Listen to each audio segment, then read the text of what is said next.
Bom dia a todos.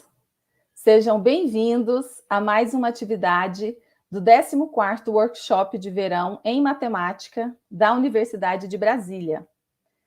No ano de 2022, um workshop especial, iniciando as comemorações dos 60 anos do Departamento de Matemática.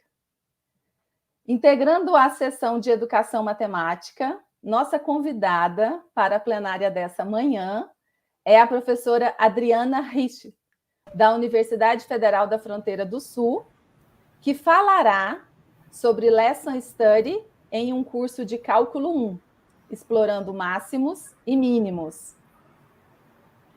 A professora Adriana, ela realizou seus estudos de mestrado e doutorado em Educação Matemática na Universidade Estadual Paulista, na Unesp de Rio Claro. Depois, realizou seu pós-doutoramento em Didática da Matemática na Universidade de Lisboa, Portugal. Ocasião em que ela teve a oportunidade de acompanhar e também de desenvolver estudos de aula em diversos contextos formativos. Em sua instituição, ela é líder do grupo de estudos e pesquisa em Educação Matemática e Tecnologias, contribui e atua como coordenadora também na pós-graduação, desenvolve um trabalho de formação de professores, tanto na licenciatura quanto em outros cursos, né? E tem contribuído de maneira muito rica com a pesquisa em Lesson, na formação continuada de professores, e também já trazendo aí para nós novas perspectivas para o desenvolvimento da Lesson no ensino superior, né? Dando aí para nós, inclusive, a possibilidade de repensar as nossas práticas nos nossos contextos formativos.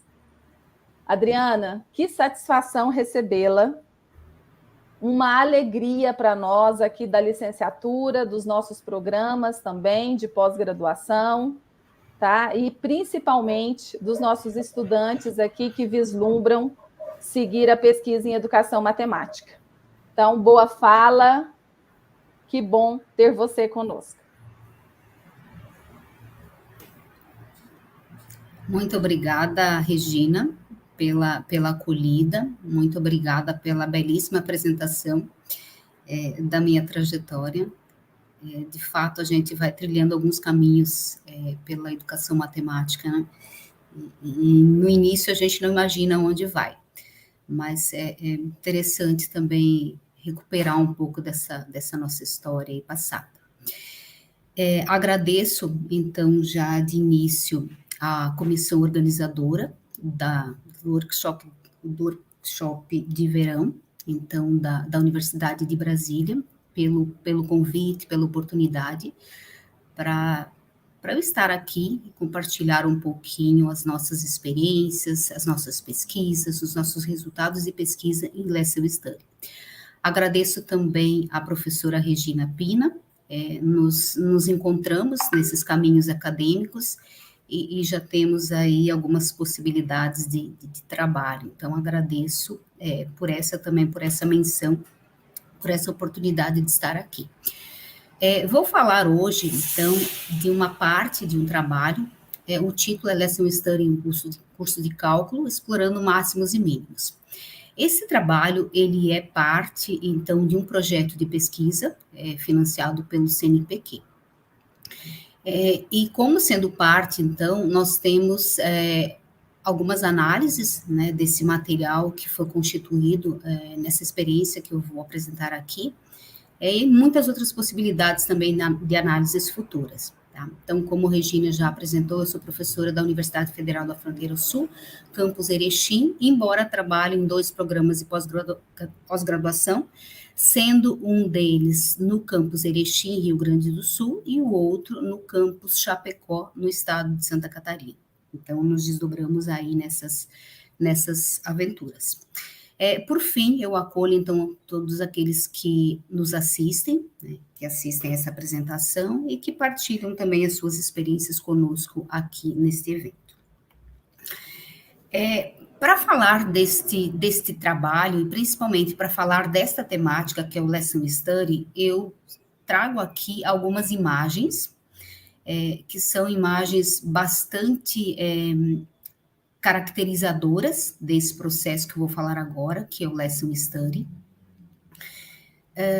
Eu tentei organizar as imagens de tal maneira na tela que a gente consiga perceber, né, algumas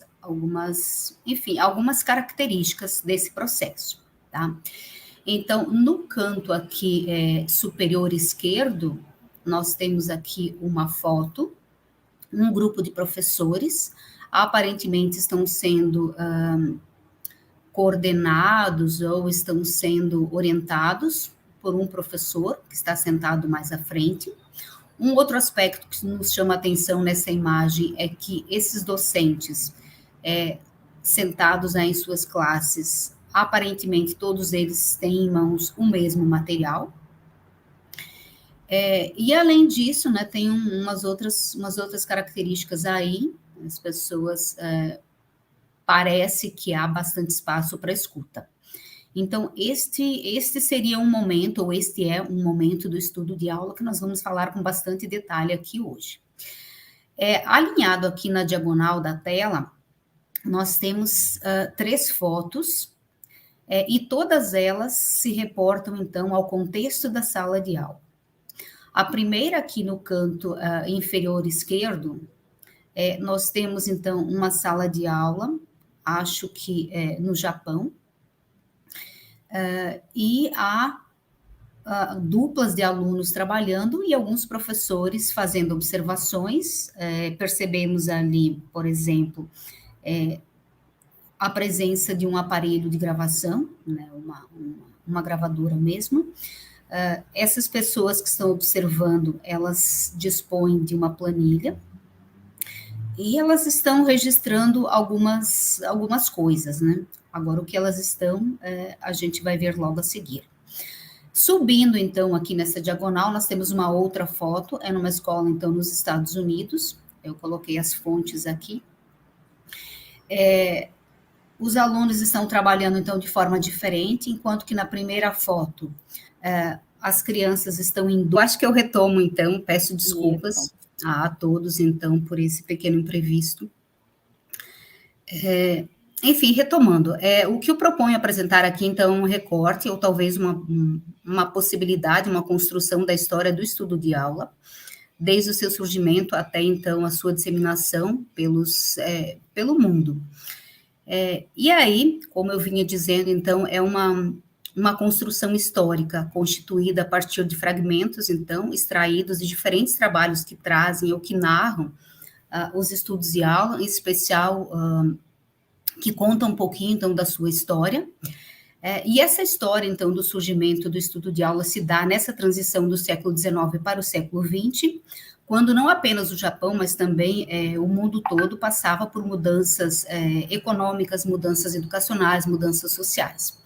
Então, o cenário que predominava no Japão nesse período, que foi mais ou menos na transição, então, desse período imperial Edo para o período, ou para a era Meiji, que foi mais ou menos em 1868, que no Ocidente, né, nas escolas no Ocidente, inclusive no Brasil, já estava sendo disseminado um novo método de ensino.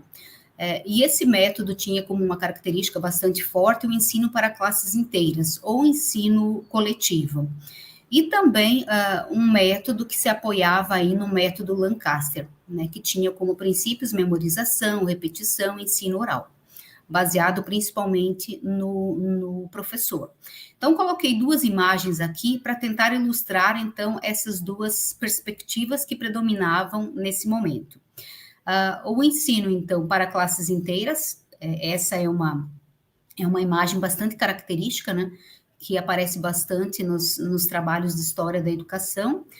Um professor expondo ou fazendo a exposição da sua aula, os alunos trabalhando, e aqui há outras pessoas, né, intervindo nesse processo.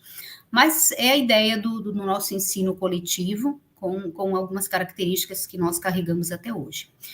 E no Japão predominava ainda, nesse período, o ensino mais individualizado. e era centrado principalmente nas habilidades em ler, escrever e contar.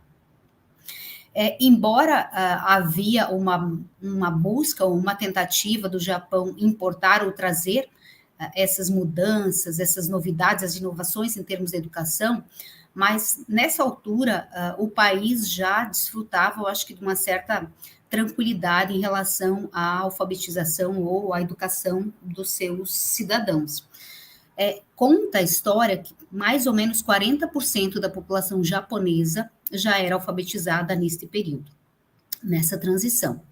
Mas, nesse movimento todo, então, de reformas e mudanças pelo mundo, o Japão, então, inicia um movimento de modernização do seu ensino, procurando, então, importar ou trazer algumas mudanças, algumas novidades que aconteciam principalmente nos países do Ocidente.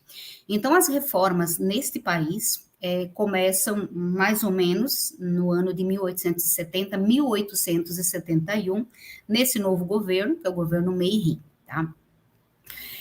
E aí, dentre dessas iniciativas de mudança, coloquei também aqui algumas imagens para nós entendermos um pouco esse fenômeno, como que isso se inicia.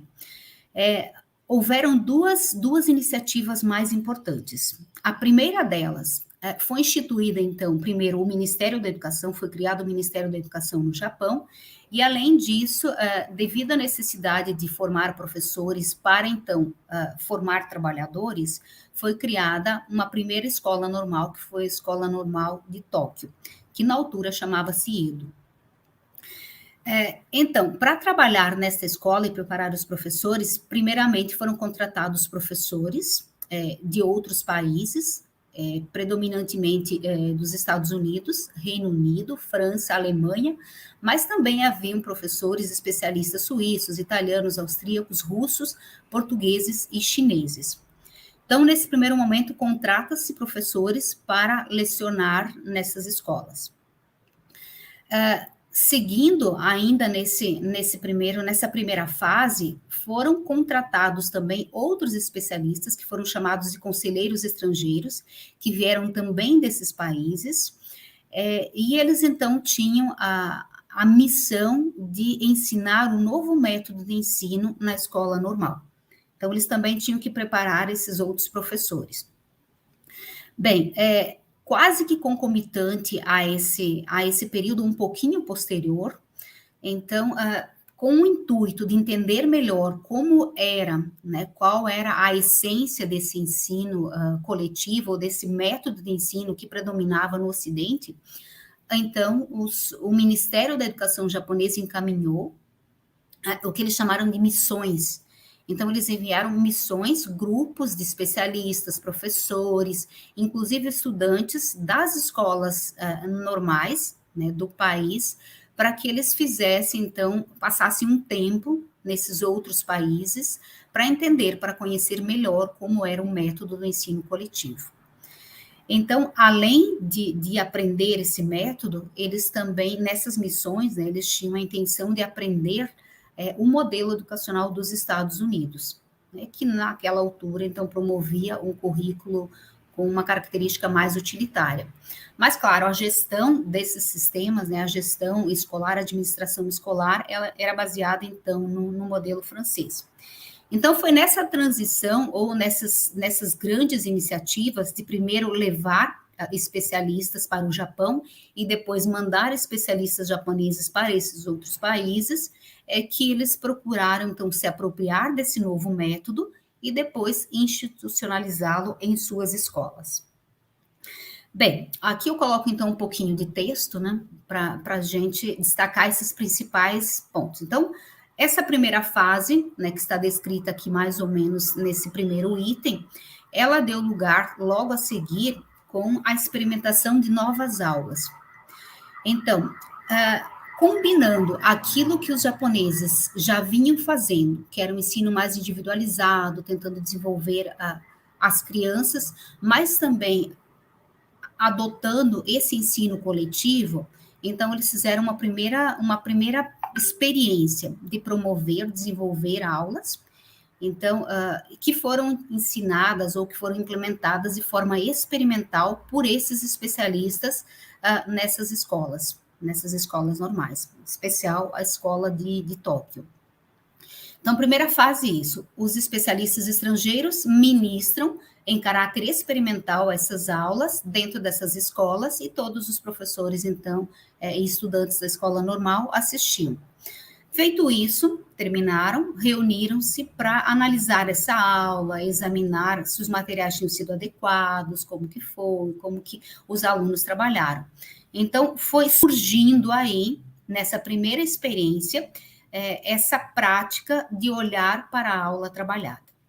A seguir, então, os professores das escolas normais, então já havia outras escolas, planejaram, então, junto aos especialistas, então agora eles estavam num outro papel, já coordenando, orientando esse processo, planejaram essas aulas, desenvolveram em sala de aula e novamente reuniram-se e analisaram, então, a dinamização desta aula.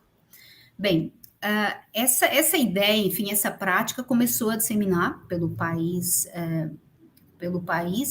enfim, e aí falava-se já nesse novo método, dessas novas aulas, enfim, dessas práticas. E aí, essa narrativa, né, dessas aulas começou a perpassar o país, e o Ministério da Educação, então, convocou os professores dessa escola para ministrar, então, uma aula, também a título de demonstração para vários outros especialistas e também para o Ministério. E isso foi muito bem avaliado. Então, a aula foi considerada um sucesso, e a partir disso, então, iniciou-se esse movimento de institucionalizar esta perspectiva ou esse modelo para todo o país. Além disso, né, o que acontece? Já na virada, então, do século, teve uma reorganização também dos conselhos de educação das escolas. Então, junto a essas iniciativas, ocorreram vários eventos. E nesses eventos, uma das ideias era também disseminar esse novo método de ensino. Então, a descrição e reflexão da aula experimental já tem registros, inclusive, de 1890, dessa prática. Então, vê-se que a reflexão sobre a aula, ela já surge nessa primeira fase.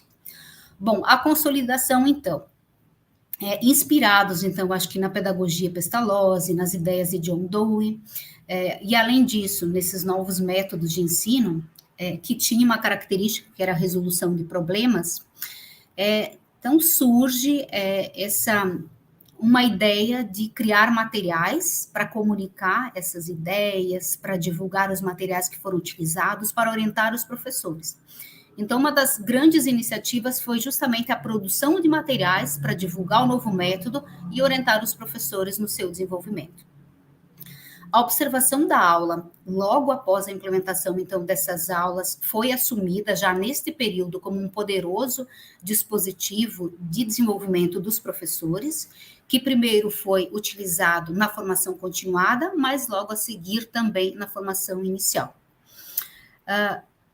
O estudo de aula, como a gente conhece hoje, ele foi instituído como modelo de formação, tornou-se uma política pública, mais ou menos em meados da década de 60, 1960. E é claro que durante todo esse período, há muita coisa também que não está dita ou que não está registrada. Porque o século, enfim, esse período 1900 até a virada, aconteceram muitas coisas, né? O Japão enfrentou também, junto com o mundo, a Primeira Guerra, a Segunda Guerra, então aconteceram algumas coisas, né?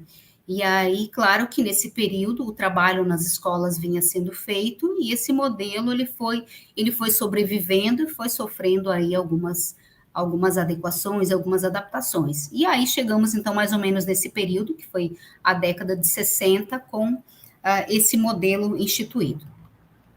Bem, uma leitura possível que a gente poderia dizer, então, sobre o surgimento, sobre a institucionalização deste modelo de formação de professores. Os japoneses desenvolveram em torno, então, da implementação das mudanças ou da introdução dessa modernização do ensino no seu país, em torno disso, eles criaram um modelo de formação ou desenvolvimento de professores.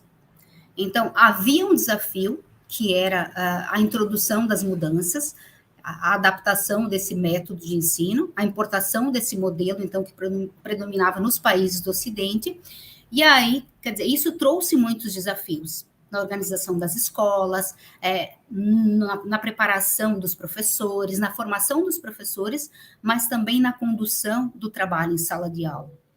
Então, diante desses desafios, né, eles acabaram desenvolvendo, e não foi uma coisa que aconteceu de uma hora para outra, mas sim um processo bastante longo, né, de reflexão e de trabalho, de construção, e instituíram, então, este modelo, esse paradigma de formação de professores para os professores desse país.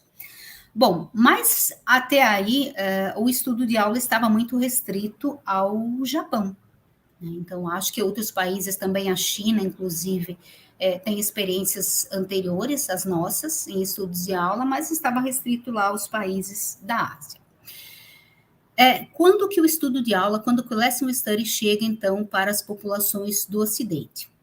Então, alguns eventos que também são indicativos da literatura na área, alguns grandes eventos. O primeiro deles é o livro The Teaching Gap, que faz uma análise, então, sobre o esse em 3 países, Estados Unidos, Alemanha e Japão, e é uma análise bastante detalhada. Então, a partir desse projeto de pesquisa, que era um grande projeto de pesquisa, onde se procurou identificar as nuances do ensino em cada um desses 3 países, é que se percebeu alguma diferença em relação ao ensino no Japão. E o que estava por trás disso? Estava justamente essa perspectiva de formação de professores que os professores japoneses estão submetidos aí há bastante tempo. Então, esse livro pode ser considerado, talvez, o grande marco de disseminação do Lesson Study para o Ocidente. Um outro trabalho foi a tese de Makoto Yoshida, que foi defendida em 1999 na Universidade de Chicago. Parte desse trabalho foi incorporado a um outro livro, que é um livro da Cléa Fernandes, junto com o professor Makoto. E aí, uma parte, então, da tese faz parte desse livro. Então, eles desenvolvem, eu acho que uma apresentação bastante interessante do estudo de aula, tá? nesse outro livro, que também tem sido bastante referenciado na literatura. Acho que uma outra pesquisadora que tem contribuído muito para a disseminação dos estudos de aula é a Catherine Lewis. Ela tem trabalhos desde o ano 2000. Os primeiros trabalhos que ela desenvolveu foi analisando as diferenças entre o currículo dos Estados Unidos e o currículo japonês. E aí, junto desses estudos, também se apropriando dessa ideia dos estudos de aula, ela contribuiu imensamente. Há muitos trabalhos.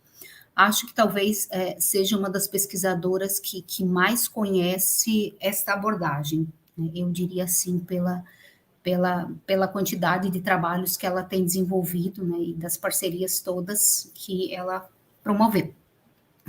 E um outro grande marco também é a criação justamente de uma associação dos estudos de aula, que é o WALS, enfim, a Associação Mundial de Estudo de Aula.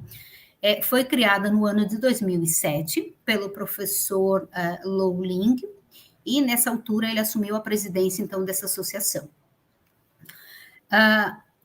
Essa associação, ela, além de manter um registro sobre a história dos estudos de aula, sobre as experiências, sobre o movimento todo dos estudos de aula ao redor do mundo, também promove um evento, que é a Conferência Anual do WALS. Tá? Então, todos os anos, desde 2007, realiza-se essa conferência. No ano de 2021 foi em Singapura, embora foi realizada de forma remota, e em 2022 a previsão é que seja presencial e vai ser realizada na Indonésia, em Kuala Lumpur, na cidade de Kuala Lumpur.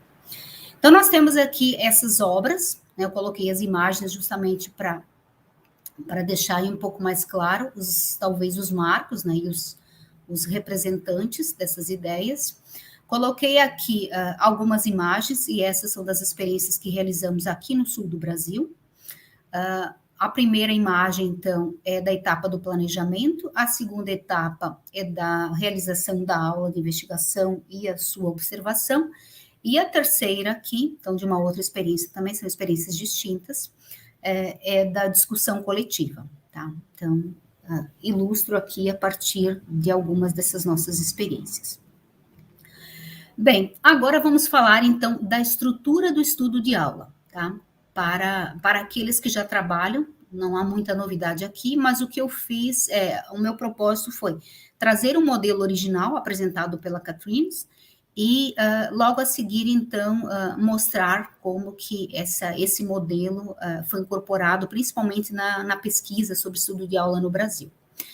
Então, esse seria um modelo ou a estrutura do estudo de aula disseminado pela Catherine Lewis. Se organiza em torno de 4 etapas, tá? Então, a primeira delas aqui com destaque em marrom seria a definição de uma questão de pesquisa e também de objetivos para a aula. Então, a primeira parte, estaria essa primeira parte junto do planejamento. Então, nós teríamos um primeiro momento que se organiza entre definir uma questão a ser pesquisada e objetivos de ensino para aquela aula, e o planejamento do processo, e aí, junto, então, depois, seguindo a implementação dessa aula e a lecionação, discussão e etc. Então, o que nós temos na etapa, por exemplo, do planejamento, que aqui no ciclo aparece, então, junto da definição de objetivos. Não é uma etapa que a gente apenas planeja uma aula, mas sim, é um espaço, ou é um intervalo, ou é um conjunto de sessões do estudo de aula, onde principalmente estudamos. A aula é planejada, mas ela não é planejada apenas, eu preciso desenvolver o tópico máximos e mínimos, vamos fazer uma aula. Nós olhamos, nós estudamos as diretrizes curriculares, o que está previsto, o que se espera com a formação matemática, por exemplo, num curso de licenciatura, quando desenvolvemos um tópico matemático. Então, olhamos para esses aspectos, olhamos também para resultados de pesquisa, o que as pesquisas que tratam, por exemplo, do estudo de aula no ensino de cálculo têm mostrado. Além disso, estudamos algumas perspectivas, então, por exemplo, vamos fundamentar a aula de investigação na abordagem exploratória. O que é abordagem exploratória? Vamos adotar um problema, vamos adotar uma tarefa. O que é o problema? O que é a tarefa? O que é um exercício?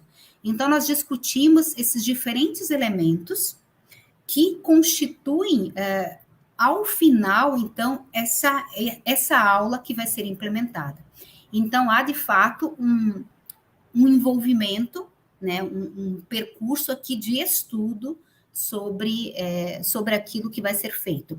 E, além disso, claro que se estuda as características do contexto sociocultural dos alunos, as suas demandas e outros aspectos também que podem, talvez, influenciar no planejamento desta aula. E também, nessa etapa do planejamento, prepara-se a aula. Então, define-se um contexto, um tema para esta aula, seleciona-se ou elabora-se uma tarefa para abordar um certo tópico que já foi escolhido pelo grupo, organiza-se todo o plano de aula, quais são os materiais que são necessários, vamos preparar algum material específico para esta aula, ou vamos utilizar algum material que os alunos já conhecem. Então, se organiza todo esse processo, como que os alunos vão trabalhar em duplas, em trios, a classe toda, como que vai ser feita a observação, o que nós vamos observar. Então, tem todo um trabalho de preparação deste momento, dessa unidade, que pode ser entendida como uma unidade de pesquisa. Então, um grupo de professores organiza essa unidade para olhá-la, então, como sendo um contexto ali de investigação sobre como os alunos aprendem, entre outras aprendizagens também que são possíveis. Bem, então, esta seria, nesse modelo, seria a primeira etapa. Então, a definição de uma questão e o planejamento. Então, o planejamento é uma das partes significativas do estudo de aula. Uma observação, o estudo de aula, desde a sua origem, lá nas primeiras experiências no Japão, é sempre orientado, então, para a resolução de um problema. Então, os alunos debruçam-se sobre a resolução de um problema. A segunda e a terceira etapa, então, a segunda é a aula de investigação, seguida da observação. Então, é o momento em que, depois de tudo organizado, esse grupo de professores vai para uma sala de aula, ou para a sala de aula para a qual esta aula foi preparada, e um professor, então, voluntariamente leciona esta aula, enquanto que os demais observam, tá? Então, o que se observa? As questões, os comentários que os alunos fazem, erros, dificuldades frequentes na resolução daquele problema ou daquela tarefa que foi apresentada, que estratégias e representações os alunos recorreram ou mobilizaram para resolver um dado problema, como eles participam da negociação de significados. Isso é negociado na dupla, no trio, no grupo? Como que ocorre esse processo? Se houve desacordo nas resoluções ou nas conclusões, enfim, ou se foram unânimes. Então, esse momento que é a implementação da aula de investigação é, de fato, uma das etapas que oportuniza aos professores importantes aprendizagens. E acho que a mais importante delas é justamente sobre como os alunos aprendem e como eles pensam, que estratégias eles se utilizam para resolver problemas. Tá? Eu já fui questionada algumas vezes, por exemplo, as pessoas me perguntam, Adriana, mas quer dizer que nós vamos fazer estudo de aula para todos os tópicos curriculares? Isso não vai, na verdade, não vai se tornar uma coisa um pouco, vai perder um pouco o seu sentido? E aí, o que eu compreendo das nossas experiências? Principalmente, nós aprendemos muitas coisas sobre como os alunos aprendem. E se a partir de um estudo de aula eu aprendi, por exemplo, como alunos do ensino médio compreendem, por exemplo, a ideia de ponto de máximo, ponto de mínimo de uma função, pois bem, a partir das minhas próximas práticas, eu posso levar em consideração esses aprendizados que realizei para pensar nessa nova aula. Tá? Então, esses aprendizados, eles tendem a ser permanentes nesse sentido, na mudança de perspectiva de como os professores enxergam, né, esse trabalho dos alunos e como o seu trabalho, como a sua aula também vai influenciar nessa aprendizagem. O próximo momento que consideramos talvez aqui nas nossas experiências como sendo o último, que é a reflexão pós-aula. Então, é o momento de voltar, se reunir a partir daquilo que foi observado, daquilo que foi registrado, dessas ações dos alunos e discutir. Então, as discussões levam em conta muito aquilo que orientou a observação, mas também trazem alguns outros aspectos, como, por exemplo, aquilo que surpreendeu. Isso tem sido bastante forte em experiências em vários lugares. Há sempre aspectos que surpreendem aos observadores, que surpreendem ao professor que lecionou a aula, porque não estavam previstos, né, porque não foram antecipados nessa fase anterior. Além disso, há uma comparação entre aquilo que tinha sido planejado, aquilo que aconteceu de fato, enfim, e uma atenção especial para as compreensões dos alunos, né? Então, erros, o que estava por trás desses erros, as resoluções que foram mais interessantes, né, que foram mais criativas e etc. E nesse modelo, então, apresentado aqui, a última fase é o que a pesquisadora chama, então, de consolidação da aprendizagem. Então, envolve, acho que fundamentalmente, os resultados sobre o ensino e aprendizagem que foram construídos pelos pares. Então, aquilo que aprendemos de forma consensuada, aquilo que foi negociado nesse momento da reflexão. Então, a consolidação das aprendizagens também dos professores em relação àquilo que tinha sido pensado e aquilo que aconteceu e aquilo que foi refletido. Tá? E aí, essas aprendizagens, nessas experiências continuadas, né, de estudos de aula, acabam influenciando a disseminação das experiências posteriores. Okay? Bom, desse modelo, então, que eu acabei de apresentar, o que nós utilizamos, ou que predomina nas experiências no Brasil e em outros países também, é esse modelo, estruturado em 4 etapas, em que a definição da questão a investigar e de objetivos é uma etapa separada. Depois temos o planejamento, a aula de investigação e a reflexão, tá? E depois, se desejável, então, esta aula pode ser repetida, né, para uma outra turma de alunos. Mas essas questões também são muito controversas, tá? Não vamos entrar muito nesse detalhe. Bom, agora eu procuro finalizar essa perspectiva de estudo de aula que temos adotado aqui. Eu já digo de antemão que predominantemente os trabalhos que realizamos, até pelo menos 2021, estavam muito mais centrados no desenvolvimento profissional de professores, e a partir de 2021, então, estamos lançando um olhar sobre as questões matemáticas. Tá? Então, esse trabalho que vai ser comentado a seguir, ele entra nessa perspectiva de entender esse movimento de como a matemática aparece e como ela se desenvolve dentro deste modelo. Bem, qual o entendimento, então, de estudo de aula que tem orientado os nossos trabalhos?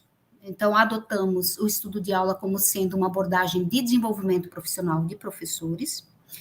E aí, a partir da compreensão, da concepção de que o desenvolvimento profissional, ele envolve vários aspectos que têm a ver com a docência, a concretização da docência, mas também com a formação de professores. Por exemplo, os conhecimentos profissionais que sustentam o ensino, que sustentam a docência, as aprendizagens, que são esses processos de crescimento pessoal, profissional do professor que ocorrem ao longo da carreira. Além disso, há sempre um movimento de adequação, mas também de assimilação e modificação daqueles aspectos que caracterizam, por exemplo, a escola ou a universidade, que são os aspectos culturais. Então, esses elementos, eles fazem parte desse movimento de crescimento do professor. Deixamos de realizar certas práticas, adotamos outras práticas, realizamos o planejamento desta forma e agora fizemos o planejamento daquela outra forma. As nossas reuniões eram assim, agora as nossas reuniões são um pouco diferentes. Então, ao longo da carreira, o professor, junto com a instituição escolar ou universitária, ele vai modificando esses aspectos. E também mudanças na prática, né? Mudanças que podem ser, por exemplo, mais relacionadas ao modo como o professor compreende o seu trabalho, o seu ensino, como ele perspectiva a aprendizagem do aluno, mas também mudanças mais concretas. Então, trabalhava, por exemplo, costumava desenvolver a aula de matemática com questões mais fechadas e agora utilizo questões mais abertas. Então, essas mudanças, elas podem ser também nesse sentido. Além disso, esse desenvolvimento também envolve a compreensão e adequação do professor e da sua prática às condições políticas e contextuais em que ocorre a docência. Então, nós temos aqui uma compreensão, uma definição do que é desenvolvimento profissional, e o estudo de aula, pelas experiências, né, pelos resultados de pesquisa em todos os lugares, eles têm mostrado todos esses elementos. Então, ele caracteriza um processo de desenvolvimento, porque ao se envolver nessas 4 etapas, que é a identificação do problema, trabalho preparatório e planejamento da aula, lecionação da aula, que é observada pelos demais participantes do estudo de aula, e também a reflexão sobre esses aspectos que foram observados, essas etapas, então, constituem aí um contexto para os professores mobilizarem conhecimentos, realizarem aprendizagens e também contemplarem os outros aspectos do seu desenvolvimento, tá? Então, essa ideia, ela é representada nesse modelo simples aqui.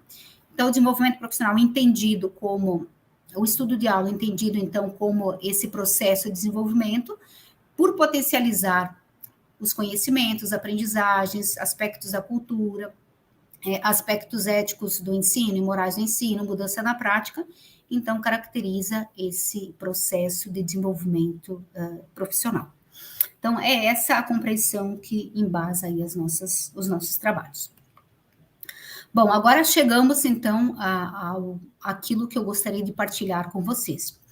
Primeiro, estudos de aula, então, no sul do Brasil, já há um movimento, acho que significativo, de trabalhos que estão sendo desenvolvidos aqui na região sul em particular, e esse projeto que está sendo desenvolvido envolve pesquisadores, então, desses 3 estados, de instituições de educação superior. Então, no Paraná, há pelo menos 2 grupos importantes trabalhando com isso, Santa Catarina também, tem, acho que pelo menos um grupo importante, e no Rio Grande do Sul há 2 grupos que mais se destacam. Então, sendo, né, um deles, esse grupo vinculado aqui à nossa instituição, que é o FFS, e aí, a partir dele, então, temos realizado várias experiências. No âmbito, então, desse grupo da UFFS, nós desenvolvemos até o momento 7 estudos de aula, sendo 2 no ensino médio, 2 com professores dos anos iniciais, 2 com professores dos anos finais do ensino fundamental e 1 com professores da educação superior, particularmente professores vinculados a curso de licenciatura em matemática. Okay? O objetivo, então, desta análise parcial é examinar os aspectos balizadores e as possibilidades do contexto, tema da tarefa para abordagem de tópicos máximos e mínimos. Então, aqui vamos dar um zoom, né, vamos ampliar um pouquinho o que é o contexto da tarefa.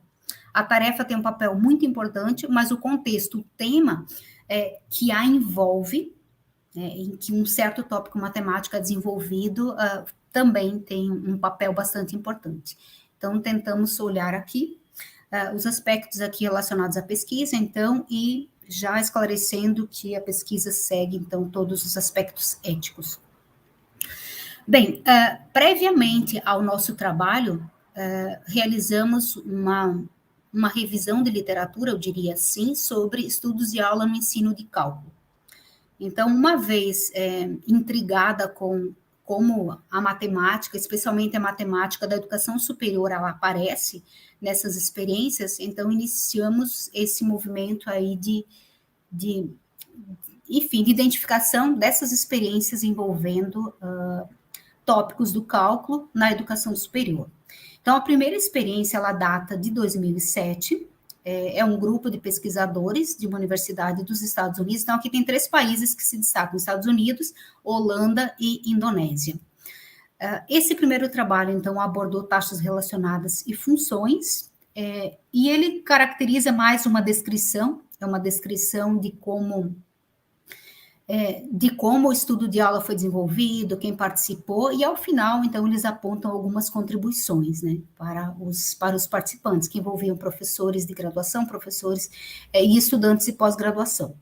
Então, é um trabalho, é um marco, eu acho que em termos de discussão sobre o ensino de cálculo em Lesson Study, esse é um dos marcos.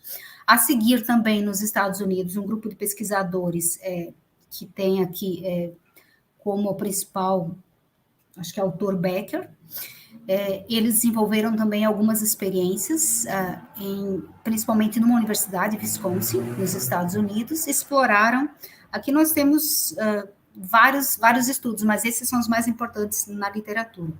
Estudaram, por exemplo, o teorema de Rowley, o teorema do valor médio, e também num outro trabalho em 2002, que seria, então, anterior ao trabalho de Alvini, embora o de Alvini apareceu primeiro, um trabalho envolvendo taxas relacionadas.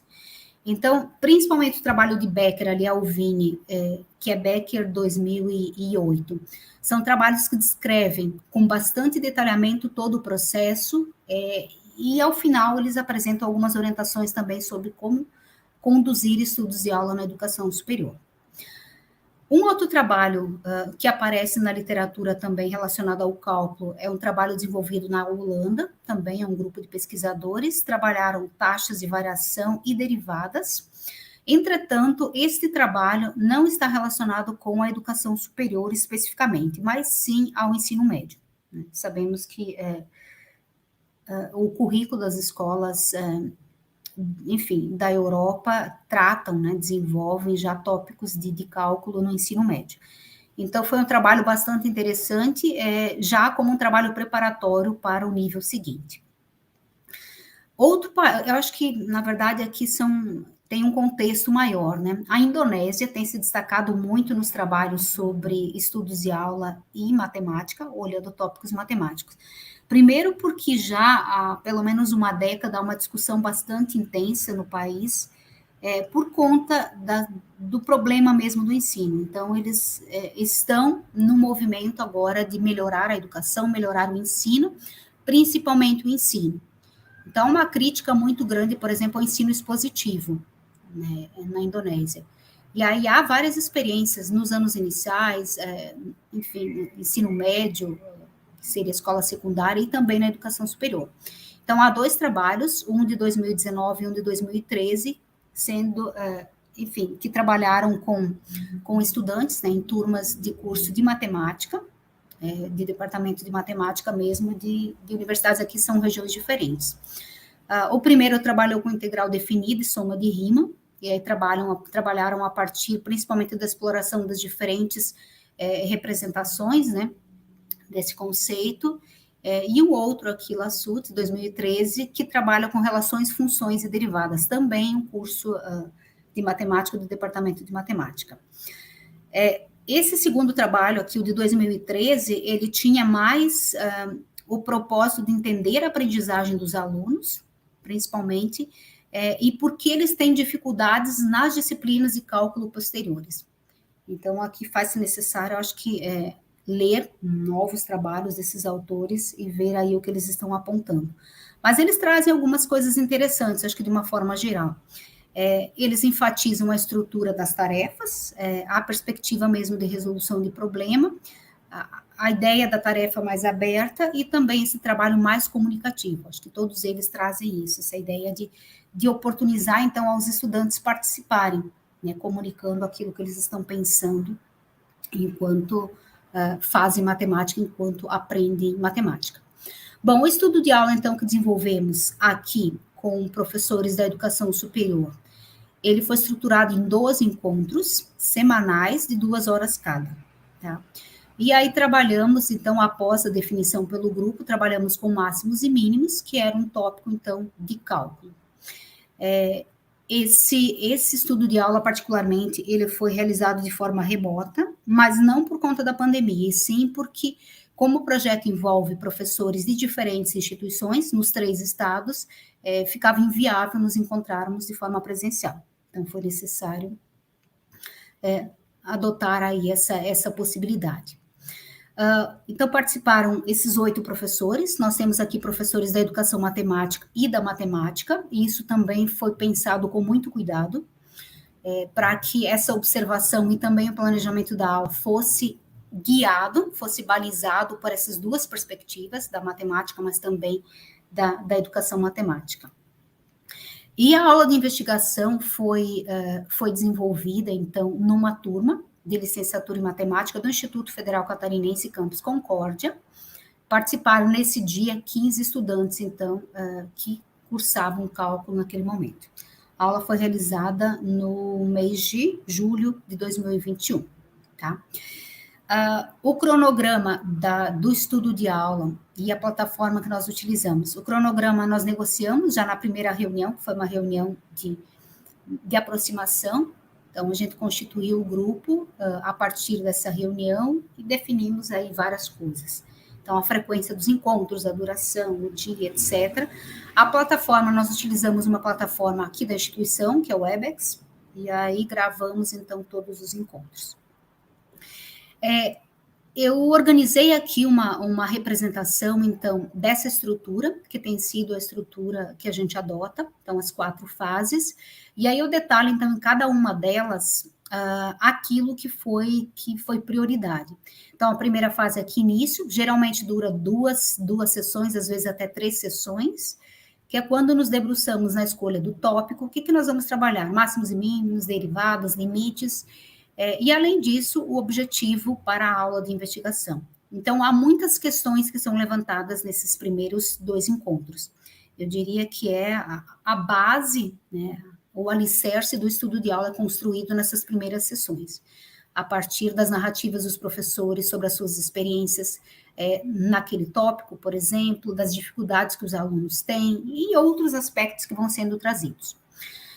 A etapa 2, nos estudos de aula que nós fizemos, é a que toma pelo menos metade do ciclo. Então, foram 6 encontros de planejamento. A aula de investigação, geralmente é uma etapa, mas nós organizamos, em geral, em 2 encontros, tá? Esse foi um encontro apenas, justamente para conseguir desenvolver melhor alguns aspectos, né, da observação, entender melhor também como os alunos estão pensando aquele tópico e a resolução daquela tarefa. E a sessão de reflexão organizamos geralmente em 2 momentos. O primeiro com foco apenas naquilo que os alunos realizaram na aula, e um segundo que seria, então, esse balanço geral. Então, fazer uma avaliação do estudo de aula todo, enfim, e planejar ações futuras. Depois disso, se houver condições ou interesse, nós iniciamos um novo ciclo, tá certo? Pode ser com uma mesma turma, mas um outro tópico, né, e aí seguimos as experiências. Uma foto, então, uma imagem, né, um print de uma tela de um dos encontros, acho que foi a 9ª sessão, quando estávamos organizando os últimos detalhes da aula de investigação. Acho que está faltando um dos professores aqui. Sim, está faltando um professor. Então, esse era o nosso espaço de encontro. Bom, agora, com um pouco mais de detalhe, então, a aula de investigação, que é ela que nos interessa aqui. Então, a aula de investigação, primeiro, ela foi organizada aqui em 4 momentos, né? Temos um quadro aqui do lado superior direito, problematização, então, dessa tarefa. Segundo, trabalho autônomo dos alunos, discussão coletiva, sistematização. Então, esses 4 momentos, eles são inspirados na abordagem exploratória, que tem sido uma perspectiva bastante desenvolvida em estudos de aula, principalmente pela comunidade portuguesa. E aí distribuímos mais ou menos os tempos ali, a problematização, que é essa fase inicial, né? Não só apresentar a tarefa, mas problematizar esse tema, com duração mais ou menos de 20 minutos, o trabalho autônomo, que é o momento em que os alunos se reúnem para realizar ou para resolver a tarefa, mais ou menos 1 hora. A discussão coletiva, um dos momentos principais, então, desse trabalho, que é quando retornamos e aí discutimos as resoluções dos alunos, mais ou menos 30 minutos, e a sistematização, que é o fechamento realizado pela professora, então. Depois de organizarmos isso, então, iniciamos a aula, que foi realizada, então, na plataforma Meet, e aí organizamos da seguinte maneira: foi criada uma sala principal, então, que é a sala central. Nos reunimos todos nessa sala, então a professora Amy recebeu os alunos, nós, os observadores todos, entramos, rapidamente nos apresentamos, os alunos também se apresentaram rapidamente. Então, estávamos todos reunidos nesta sala principal. Além disso, a professora que ministrou voluntariamente a aula, ela criou 4 subsalas menores, tá? E ela nomeou essas salas, então, pelos nomes de alguns nomes importantes do cálculo: Gauss, Fermat, Riemann, Cauchy. E aí, depois, né, dessa fase introdutória, os alunos, então, foram para essas subsalas, tá? Já vou explicar um pouquinho com mais detalhes. E aí, depois, passada mais ou menos essa 1 hora, que era o tempo do trabalho autônomo, todos os alunos, então, voltaram para a sala principal para a discussão coletiva. E claro que aqui nós tivemos alguns desafios, porque o ensino remoto nos trouxe desafios, né? Inclusive para desenvolver estudos de aula. O desenvolvimento do ciclo, ele enfrentou algumas dificuldades, eu acho, a questão da comunicação, de esperar o tempo de falar. Eu acho que no processo anterior foi complicado, aqui também a gente sentiu isso. Que os alunos, eles precisavam também cumprir esse tempo, espera o colega falar, e agora eu falo, enfim, e como é que a gente faz? E, enfim, depois disso, né, a gente fez essa discussão aqui, que foi bastante balizada também por esse fenômeno. Mas o que nós realizamos, então, nesse primeiro momento? O primeiro momento, que nós chamamos de problematização do tema, e o tema, então, que foi escolhido para a tarefa foi pastejo rotacionado de gado de leite, já vou entrar nesses detalhes. era o tema, enfim, para desenvolver esse tópico aí, máximos e mínimos. Então, organizamos, né, foi organizado o material, o grupo organizou o material, né, e aí, nesse sentido, um dos participantes, que foi o Nathan, ele contribuiu de forma muito intensa nesse processo de organizar esse material. Foi preparado um material para mobilizar, então, essa discussão dos alunos, tá? Inicialmente, então, a professora colocou algumas questões, né? Olha, vamos falar disso e tal, e aí pediu para que os alunos contribuíssem. Então, essa problematização acabou se alongando um pouco mais do que 20 minutos, e os alunos mostraram uma expertise nesse tema para além daquilo que havia sido previsto.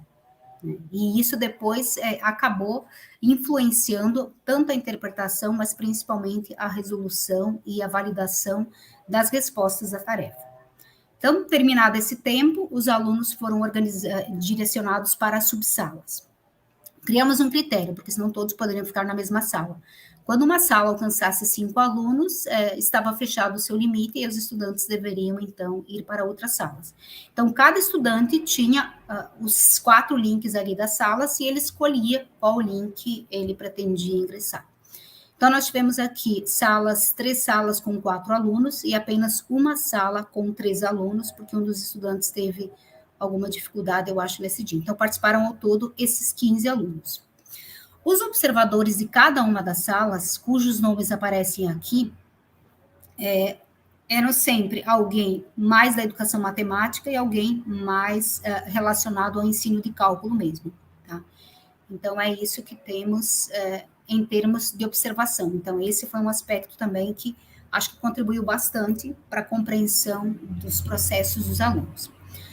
Depois dessa hora, então, de trabalho autônomo, em que os observadores apenas olharam, quer dizer, isso foi muito esquisito. Para nós, a parte mais complicada da observação da aula foi esse aspecto. Na aula presencial, na aula de investigação, nós ficamos próximos aos alunos, ou sentamos ali, nos limitamos a observar, mas nós estamos vendo aquilo que os alunos estão representando.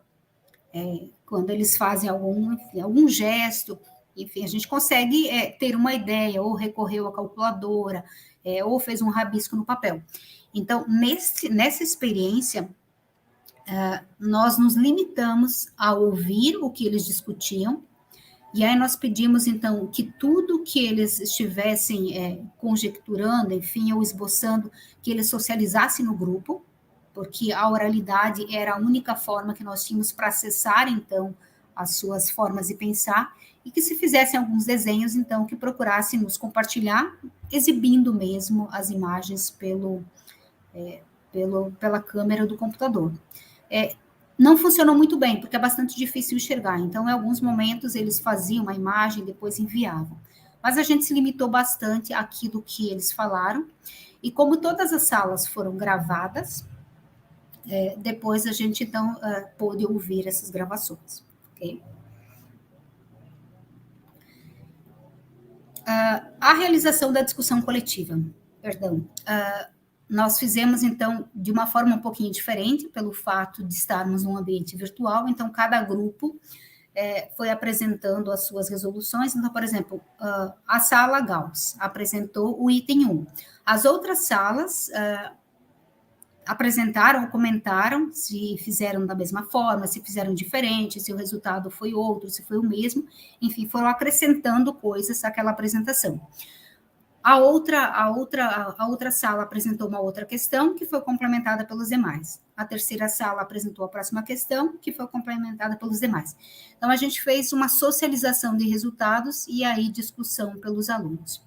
Embora nós tivéssemos achado no início que a discussão coletiva não seria tão rica, nos surpreendemos também pelos argumentos que os alunos foram trazendo e, principalmente, percebemos, nesse momento já, na discussão coletiva, que o contexto, ele viabilizou algumas compreensões, não só a interpretação, mas também a compreensão e a resolução dos alunos para a tarefa. Então, essa é uma parte do material que foi apresentado ao início, na fase da problematização, eram alguns slides. As informações, esse foi outro ponto interessante, né, na tarefa. todas as informações que foram fornecidas na tarefa e também nesse material de apresentação, e havia um material que acompanhava a tarefa, eles foram cuidadosamente elaborados. Então, foi necessário estudar normas técnicas, por exemplo, relativas ao manejo de gado leiteiro, estudar muitas outras coisas também que estavam, enfim, que interferem nesse processo, né, da rotação ali do gado. Enfim, aí fomos discutindo, ao final dessas imagens e das informações que ali estavam, foi colocada uma questão, os alunos deveriam, então, comentar sobre aspectos cuidados que deveriam ser levados em conta na construção de piquetes de pastagem rotacionado. Tá? E aí a nossa surpresa foi imensa nessa etapa. A tarefa, então, o enunciado estava mais ou menos colocado dessa forma. Um fazendeiro pretende planejar um circuito de piquetes para 15 vacas leiteiras, de acordo com as recomendações técnicas, para assegurar a recuperação das pastagens, o número mínimo de piquetes necessários é 30. Respeitando uma área de 50 metros quadrados por animal por piquete, suponha que a configuração dos piquetes adotada na propriedade rural seja ilustrada na figura abaixo. Então, essas eram as condições dadas inicialmente, uma possibilidade aqui, enfim, de piquetes aqui de circuito está colocada na imagem, tem algumas orientações, e a partir disso, então, os alunos foram desafiados a responder algumas questões relacionadas a esse tópico. Então, dos resultados, né, o que nós observamos nessa análise ainda parcial, né, desse material que foi constituído? Algumas categorias se destacaram em relação à delimitação do tópico, a delimitação do tema ou o contexto da tarefa, que foi o pastejo rotacionado aqui de gado de leite, e, por fim, as possibilidades da tarefa para a aprendizagem dos alunos. Tá? Então, quanto à delimitação do tópico, nós temos observado não só nesse estudo de aula, mas em outros também, há alguns aspectos que sempre balizam essa definição. Tá? Embora há experiências em que o tópico já é definido a priori, quando o estudo de aula se inicia, o tópico a ser desenvolvido é tal. Nas nossas experiências, nós sempre deixamos aos professores definirem esse tópico, porque também esse aprofundamento tem a ver com as demandas dos próprios professores. Então, nesse caso, em outros também, o que baliza essa escolha? Primeiro, as dificuldades dos alunos. Então, na resolução aqui de problemas de aplicação envolvendo esse tópico. Então, isso foi relatado por alguns professores, né? Tem alguns relatos aqui. Além disso, possibilidade de explorar diferentes representações e estratégias. Então, o tópico máximos e mínimos poderia potencializar os alunos caminhos diferentes de resolução.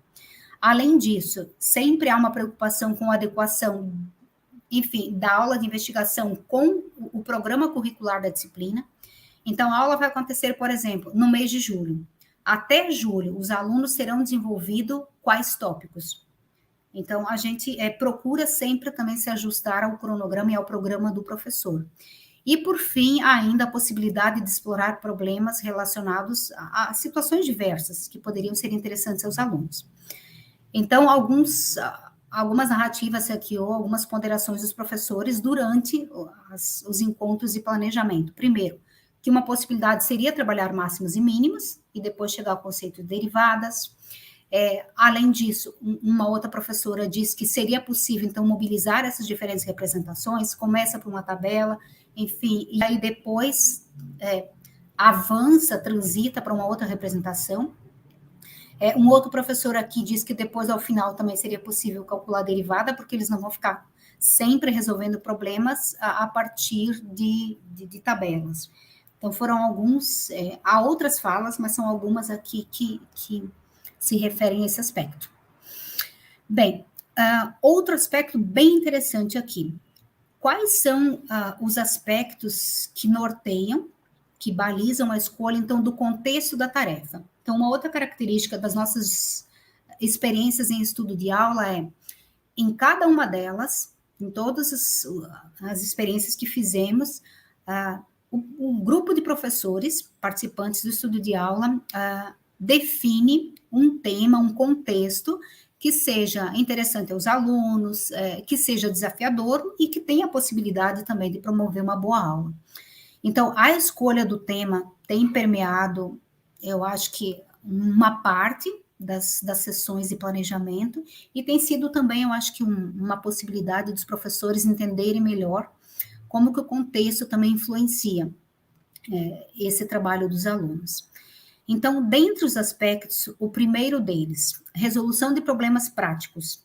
Tá? Então, o contexto da tarefa, ele pode possibilitar a resolução desses problemas práticos, que tem a ver com as vivências dos alunos. E, além disso, como os alunos também têm dificuldade na resolução de problemas práticos em cálculo, seria interessante escolher, então, um tema que fosse próximo da realidade deles e que os oportunizasse resolver, então, esses problemas práticos. Porque aplicar as ferramentas, as técnicas de derivação, etc., parece que, enfim, que é um caminho mais tranquilo, mas quando eles se deparam com um problema e precisam resolver esse problema, às vezes eles não sabem muito bem por qual caminho seguir. Os professores também destacam aqui algumas coisas nesse sentido, né? Por exemplo, que a resolução de problemas, ela pode favorecer os estudantes compreender conceitos, explorar esses diferentes processos de resolução, que as dificuldades também dos alunos são comuns nesses problemas de aplicação. Um outro ponto que acho que influenciou bastante, a possibilidade de elaborar uma tarefa mais aberta. Então, desde o início, havia essa preocupação de que a tarefa desenvolvida ou a ser desenvolvida pelos alunos deveria ser mais aberta para favorecer também a discussão, a mobilização dos argumentos, das conclusões. Os professores já vinham se preocupando. Qual contexto nos possibilitaria, então, construir uma tarefa mais aberta? Então, aqui também temos algumas falas dos participantes nesse sentido, né? Que na próxima etapa, então, de escolher o tema, teríamos que pensar na elaboração do enunciado da tarefa e que características tem esse enunciado. Quais os tipos de informações para se pensar no que vai ser proposto aos alunos? Quantos alunos já trabalharam com enunciados com essas características? Então, aqui foram levantadas várias preocupações que antecederam, então, a escolha do tema e depois a estruturação da tarefa. Um outro aspecto também que aparece aqui, que foi justamente a questão do contexto. Então, eu acho que essa inferência aqui é bem interessante.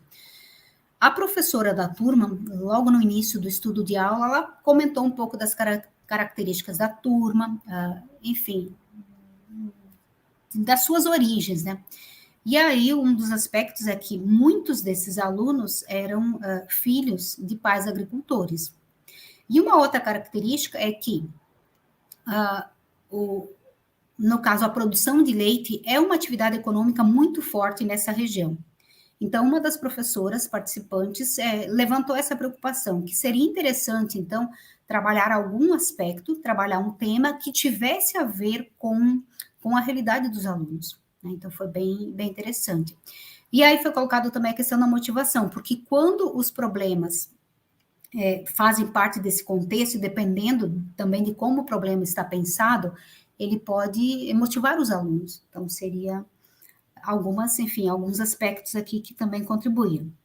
Enfim, dependendo, então, desse contexto social, dependendo do grupo, das dificuldades do grupo, o contexto da tarefa pode, sim, ser um potencializador da investigação matemática, das discussões, para a formulação de justificativas e também de conclusões para essas respostas encontradas. E esses aspectos, enfim, no seu conjunto, eles favorecem a aprendizagem dos alunos. Deixa eu ver aqui que horas são. Ok. Eu vou apurar um pouquinho. Possibilidades aqui, potencial da tarefa, então, avançando. Dentre as possibilidades da tarefa, temos algumas delas. Primeira delas, mobilizar outros conhecimentos para além do cálculo. Então, como eu disse, o momento da problematização, mas também o trabalho autônomo que os alunos realizaram nas subsalas, nos mostrou que a tarefa, o contexto da tarefa, os desafiou a mobilizar diferentes conhecimentos. Então, eles foram trazendo informações muito precisas sobre todos os elementos, todos os aspectos a serem considerados no pastejo rotacionado de gado de leite, tá? Então, não só questões relacionadas ao relevo, se esse pastejo vai ser instalado numa região mais plana ou numa região de morro, ou enfim, o que precisa ser considerado, quer dizer, onde esse pastejo vai estar colocado.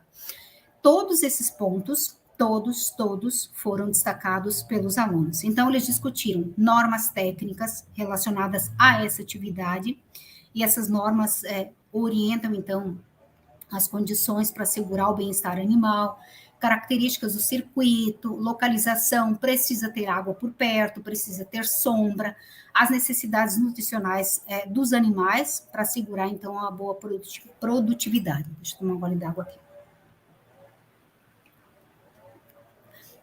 Enfim, aqui tem uma fala de uma das estudantes, Carla, e aí a gente tem uma ideia na fala desta aluna, de todos os aspectos que ela foi considerando. Essa aluna, ela e muitos outros, as suas famílias desenvolvem essa atividade, e alguns outros alunos que não trabalham com isso, fizeram também cursos técnicos, ensino médio técnico, e aí também desenvolveram vários conhecimentos. Então, esse espaço foi bem interessante. Ela foi falando aqui, por exemplo, dependendo do lugar onde você vai fazer o piquete, a formação, o relevo do solo vai interferir. Um piquetamento em morro, em que o terreno é ondulado, por mais que você queira tentar fazer ele regular, ele vai acabar saindo irregular. Então, o que você precisa fazer é trabalhar de uma maneira que a área interna de cada piquete seja mais ou menos a mesma. Então, aqui tem uma equivalência de áreas, embora esses piquetes possam ter formatos diferentes, ou estar colocados de forma diferente, mas eles precisam ter essa área interna assegurada. Além disso, o tamanho dos piquetes depende da quantidade de vacas, até a distância que você vai estar levando a vaca do piquete vai interferir na produção de leite. Então, por exemplo, se a água é muito longe, ou se o piquete está muito longe de outro lugar que as vacas ficam, quer dizer, esse caminho todo percorrido também vai influenciar na produtividade. E outros alunos foram trazendo outras coisas, um bom sombreamento no piquete, a água, outro aspecto aqui, a água, o ideal é deixar no sol, porque as vacas não gostam de tomar água muito gelada, ela prefere uma água um pouco mais quentinha. Além disso, para uma vaca produzir 1 litro de leite, ela precisa ingerir, em média, de 6 a 10 litros de água.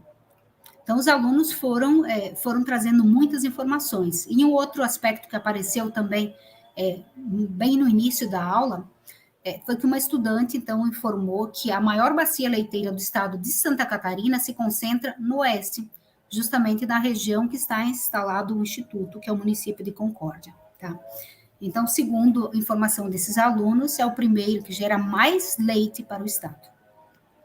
Enfim, ao iniciar a resolução da tarefa, os grupos de estudantes estavam atentos aos diversos aspectos que poderiam influenciar, condicionar a interpretação da tarefa e posterior resolução. As informações partilhadas subsidiaram insights sobre a coerência das respostas.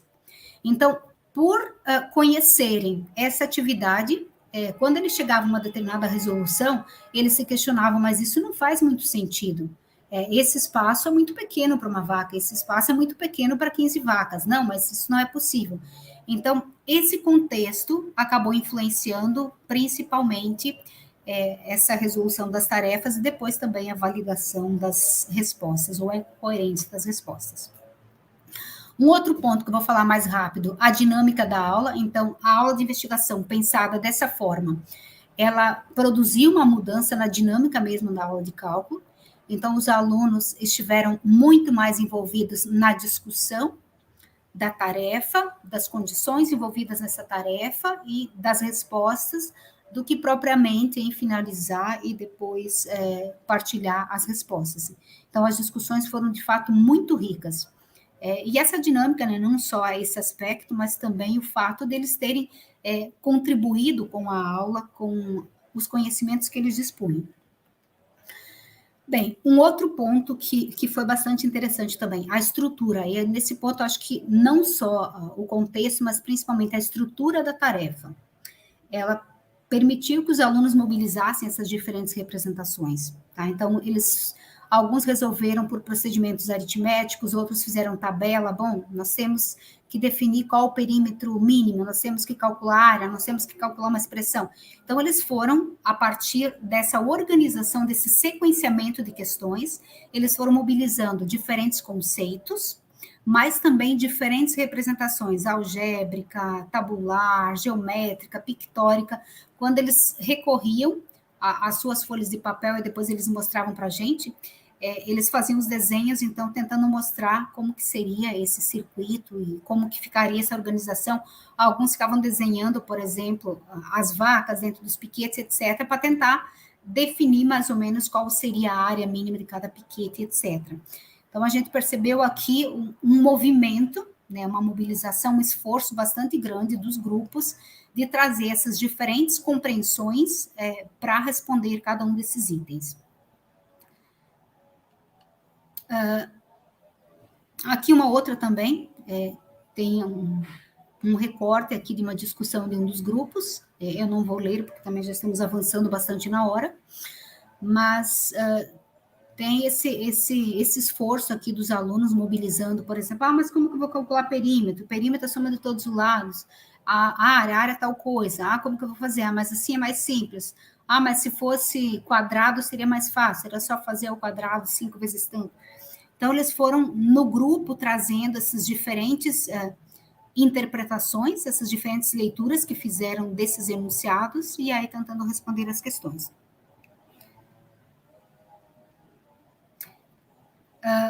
Um último ponto aqui, então, que foi justamente o contexto potencializou, principalmente aqui o contexto, a validação dessas respostas e, principalmente, né, a coordenação dessas representações que permitiram generalizar o perímetro e validar, então, essas respostas. Então, tem aqui um trecho, a tarefa, o item, né, relacionado à tarefa era definir uma expressão para calcular o perímetro total de fio, necessária em função das medidas arbitrárias de cada piquete, enfim, para todo o circuito. Então, aquelas condições dadas inicialmente, tantas vacas, a área mínima para cada vaca, etc., e aí eles tinham que propor aqui uma expressão, então. E aí, a discussão é imensa. Então, aqui só tem um pedacinho mesmo. Então, como que eles foram fazendo isso? Então, como que a gente vai escrever isso? Aí fica aquele silêncio. Então, total de fio igual a 64x mais silêncio, e aí a estudante continua contando, né? Quantas medidas Y eu tenho aqui? Então, dá 64x mais 35, mais, alguém diz, mais 8 metros, porque ainda tinha uma medida dos portões, né? Isso, mais 8 metros. Então, eles vão discutindo, aqui tem algumas supressões, e ao final, então, eles propõem um modelo, né, algébrico, para expressar aqui, então, esse perímetro, que seria, então, o total de fio, 64x, que era uma das medidas, mais 35y, mais 8, então, que eram as medidas que já estavam fixas. E aí, depois, eles seguem, então, eles continuam discutindo também essa questão. Mas teve, enfim, o contexto todo e as condições e a contagem, as figuras que eles foram recorrendo, tudo isso permitiu, então, que eles validassem essas resoluções ao final. Enfim, aqui uma outra expressão aqui, então, a generalização dessa expressão, né? Então, o comprimento total aqui, em função das medidas arbitrárias x e y, que eram as medidas de cada piquete, o modelo que foi apresentado pelo grupo atrás, tá? Então, a possibilidade aqui de formular justificativas e conclusões, esse foi um ponto destacado, inclusive, pelos estudantes, como sendo um desafio, e eles disseram que talvez, pelo fato deles conhecerem um pouco essa atividade, eles conseguiram justificar algumas coisas, mas que justificar as resoluções é algo mais complicado. Então, nesse caso, nós temos aqui ainda relacionado ao item 3, que era essa expressão para calcular o perímetro. Então, eles respondem ali que eles somaram a quantidade de medidas x das medidas y que tinham, e aí adicionaram os valores, que eram os valores fixos. E aí levaram em consideração os 8 metros, né, entre os piquetes, que eram os corredores, né, as medidas fixas lá na imagem ao início, tá? E a parte superior fecha o cercado. Então, eles explicaram mais ou menos como que chegaram a essa expressão, Um outro grupo aqui, ó, o estudante aqui, Alok, ele diz, porque quando a gente pega a área, ao contrário do perímetro, que é a soma de todos os lados, é um lado vezes o lado adjacente, né? E aí a gente tem que, a área tem que ser de 750 metros quadrados. É isso que a gente já tem medido lá na primeira questão, que a gente tem 750, que é 15 vezes 50. E aí a gente tem o piquete desenhado ali na figura. De que forma X é um lado, e de forma que X é um lado e Y é outro. Aí a gente multiplica os dois se tem a área. Então, aqui, para responder um outro item também, que era uma expressão para a área, o aluno vai fazendo essa justificativa, e isso ele não escreveu, isso ele falou, mas ele foi retomando o item 1, foi retomando o item 2, e aí ele vai retomando todas as questões para responder, então, uma próxima. Então, na medida em que ele vai confrontando essa conclusão que ele tem que chegar aqui, para essa expressão que tinha a ver com a área, ele foi para a questão 1, foi para a questão 2, a questão 3, que é essa que mostra aqui em cima, e aí ele responde a questão 4. Então, ele precisou fazer essa comparação nas diferentes respostas e, com isso, formular aí a sua conclusão. Então, esse foi um exercício, eu acho que bastante interessante, né, de mobilização aí dessas estratégias dos estudantes. Aqui há uma outra situação também. Esses alunos compartilharam num espaço, né, que estava reservado para a gente, algumas das resoluções. E depois estamos confrontando agora isso com as falas deles das gravações. Então, aqui também há uma outra situação da questão 1 e da questão 2.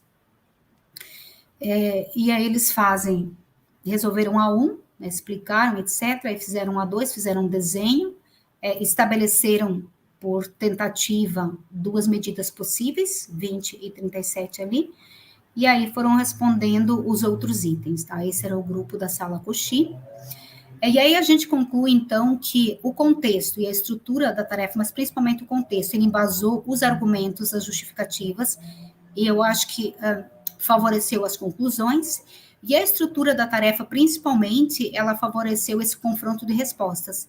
E com isso, eles conseguiram fazer algumas validações. Inclusive, em certa altura, quando eles chegam lá no item 4, no item 5, ao resolver o item 5, eles se dão conta de que tinha alguma coisa errada em itens anteriores. Então, eles voltam e retomam uma questão anterior.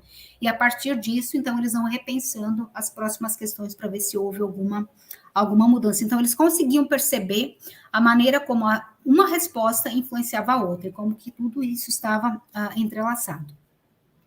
Um outro exemplo aqui também, eu acho que eu vou passar um pouquinho mais rápido, temos algumas representações aqui, as explicações dos alunos, tá? Que era a questão 4, era uma expressão que permite encontrar a área de apenas um piquete, certo? E aí, para nós termos tempo para conversar, então, um balanço geral. Os alunos se envolveram muito com a aula, desde o início, desde a problematização. O trabalho nos grupos foi bastante intenso, com uma outra exceção de um grupo que discutiu um pouco menos, mas o debate foi bastante intenso, eles estavam o tempo todo muito atentos às condições que estavam dadas nos enunciados. Além disso, a gente percebeu que no final eles ficaram esgotados. Quando, no final da aula, acho que eles queriam descansar um pouquinho. Avaliamos depois disso que a tarefa ficou longa, eles demoraram bastante em alguns itens, e aí com isso não conseguiram finalizar outros itens, principalmente aqui o 5 e o 6. O 6 era chegar, então, a essas medidas, né, dos piquetes X e Y, esse piquete retangular, que minimizaria, então, o comprimento de fio. Avançaram um pouco na generalização dos últimos itens, também. Então, eu acho que eles travaram no item 5, e aí não conseguiram avançar também para o 6. Acho que eles pararam um pouco no 4 já. O que a gente percebeu aqui de forma mais detalhada? Essa é uma análise que a gente está fazendo nesse momento. Que os alunos, eles liam várias vezes as questões. Tá? Mesmo que eles faziam isso, eles acabavam abordando o enunciado de forma fragmentada. E me parece que isso tem muito a ver com as práticas que predominam também no ensino de matemática. O professor apresenta um problema para a classe, e aí a leitura é feita de forma parcial, e a resolução também, às vezes, é feita de forma parcial. Então, por vezes, e nesses grupos onde eles erraram, a gente percebeu que é porque eles esqueceram de um detalhe que estava um pouco antes, né? Então, eles focaram numa parte do enunciado e aí tentaram resolver a partir daqui. Escolhiam trechos prioritários para considerar, né, que é isso que eu estava comentando. Por fim, embora a tarefa que foi desenhada para levar à construção do objeto matemático, que é a função a ser minimizada de forma mediada, as dificuldades pareceram mais elementares. Então, olhando agora as gravações, as transcrições das discussões em cada uma das subsalas, a gente percebe que as dúvidas eram mais elementares e não tinham a ver propriamente com o cálculo. Tá?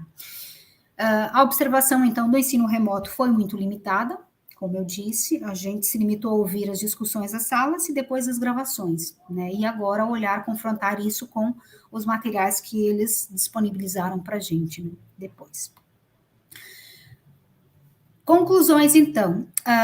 Consideramos que o contexto, um contexto desafiador, instigante, né? E nesse caso era um contexto que oportunizou abordar aqui máximos e mínimos, pode favorecer a construção de diferentes conceitos, né? Ou pelo menos a mobilização de diferentes conceitos que depois vão sustentar certas compreensões que levam a certas aprendizagens. Então, os alunos tiveram a oportunidade de chamar esses conhecimentos que eles tinham, usaram estratégias diferentes, mobilizaram representações diferentes, tentaram encontrar relação entre essas representações, examinaram, né, cada uma dessas resoluções e face ao contexto. Então, isso faz sentido? Não, acho que isso não faz muito sentido. Porque a situação é essa, as vacas vão ficar muito espremidas. Não, mas nesse caso nós temos um piquete que tem 3 metros de largura e tem 50 metros de comprimento. As vacas vão ter um corredor e não um piquete de pastagem. Então, eles confrontavam muito as resoluções com essa realidade. E, por fim, favoreceu mudanças, então, em relação à sala de aula, né, permitindo-lhes compreender, né, de maneira mais contextualizada esses procedimentos que utilizaram. Por fim, né, esgotei um pouquinho meu tempo, mas agradeço aos professores que participaram do estudo de aula no ano passado, ao CNPq, então, pelo apoio financeiro à realização desta pesquisa, principalmente aos estudantes do curso de cálculo do IFC do ano de 2021. Vocês foram incríveis, os alunos nos surpreenderam em todos os momentos. E, por fim, agradeço, e não menos importante, agradeço a todos que nos assistem aqui, que nos acompanham até esse momento, né, de uma longa fala. Muito obrigada mesmo pela oportunidade, e agora estou ansiosa para ouvir as questões. Obrigada, professora Adriana, por essa fala maravilhosa, né, por essa abordagem histórica que foi feita inicialmente. E aí vamos conversar aí com a nossa audiência, muitas perguntas. Inicialmente eu já aviso que creio que não vamos conseguir dar respostas a todas, mas vamos selecionar aqui algumas para a gente poder iniciar. E aí nós já temos, então, alguns comentários, nós vamos começar então por eles. Vou pedir a Lívia aí para colocar na tela para nós. Então, a gente já tem aí a professora Vânia, né, que deve estar nos acompanhando da Alemanha, está aí com a gente prestigiando o workshop, e ela parabeniza, né? Então, maravilha a sua fala, professora Adriana, muito clara, bem explicada, todos os detalhes. Adorei a parte histórica.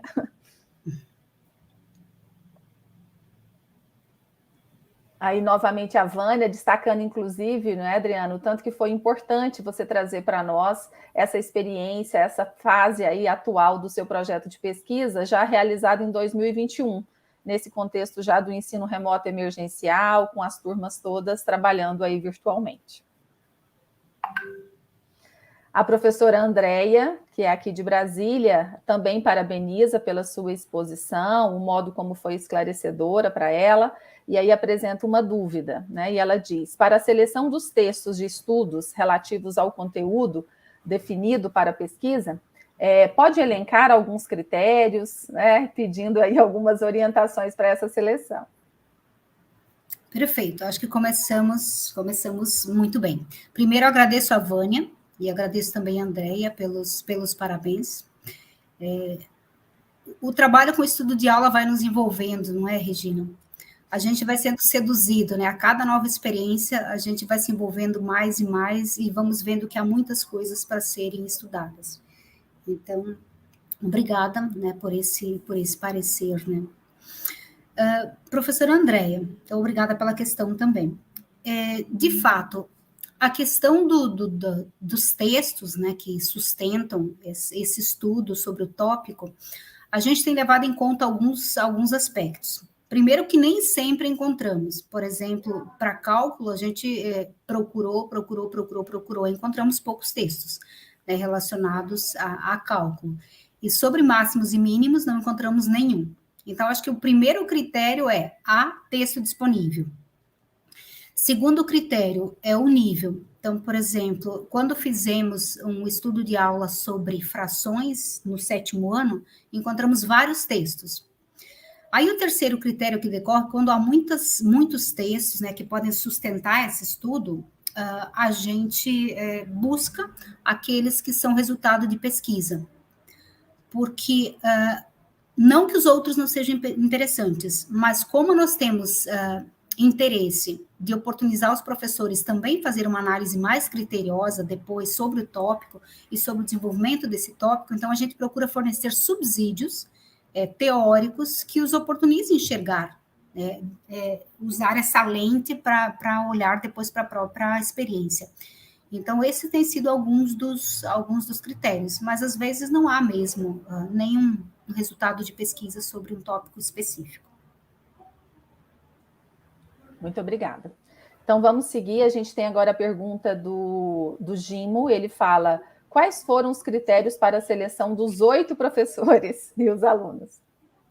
Perfeito. Essa pergunta é ótima, sempre me faz. Obrigada, Gimo. Muito obrigada por estar aqui também até o final. Nesse caso, nos professores, por exemplo, nas outras experiências, a gente abre inscrição para as atividades de estudo de aula e os professores se inscrevem. Fizemos uma primeira reunião, conversamos, e aí os professores que se sentem instigados, eles permanecem. E os outros dizem, olha, não vou, vai exigir muito de mim nesse momento, eu não posso. Neste caso específico, que foram os professores das escolas, das universidades, né, de cursos de licenciatura em matemática, a gente enfrentou algumas dificuldades. Primeiro, porque não há muitos professores de cálculo. Então, por exemplo, no curso de licenciatura em matemática, cálculo 1, há um professor.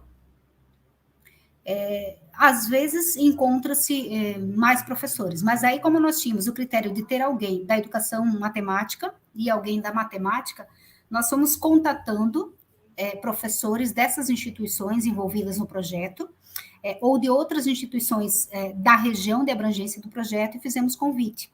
E aí felizmente tivemos aí esses 8 aceites. E eles vieram no primeiro encontro e ficaram até o final.